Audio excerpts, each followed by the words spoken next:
Well, it's finally Halloween. I'm recording this just a few hours before the big day, but it won't go live until Halloween itself.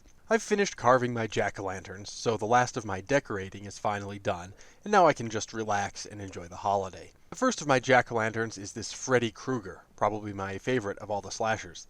This guy was a bit of a beast to carve, but I think it came out reasonably well. It looks particularly good, I think, when properly lit, so that justifies the carving effort. And then there's H.P. Lovecraft.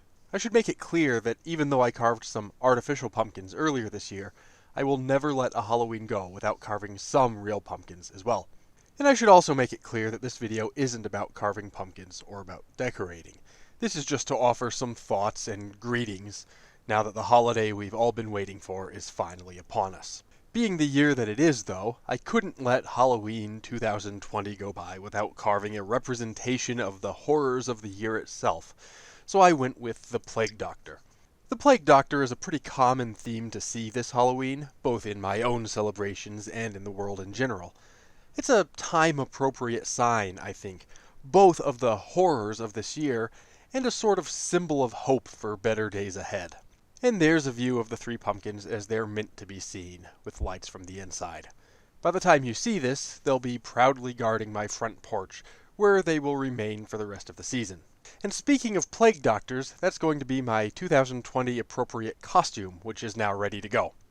He got a bit of a test run during a conference call earlier, so I think it will be successful in the symbolic tasks I have in mind for it. So at this point, I'm finally ready.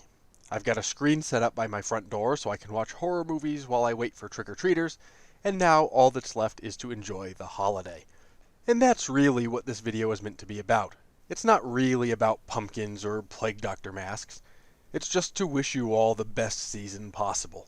It's been a rough year for all of us, but I think the Plague Doctor symbolizes the same thing the horror genre does. Even in the darkest of times, we can do our best to set things right. For me, Halloween has always been sacred. This year, I think people are celebrating even harder than usual because we all need it just that little bit more than usual. So, the best of wishes from me to you. Until next time, take care, stay scared, and have a happy Halloween.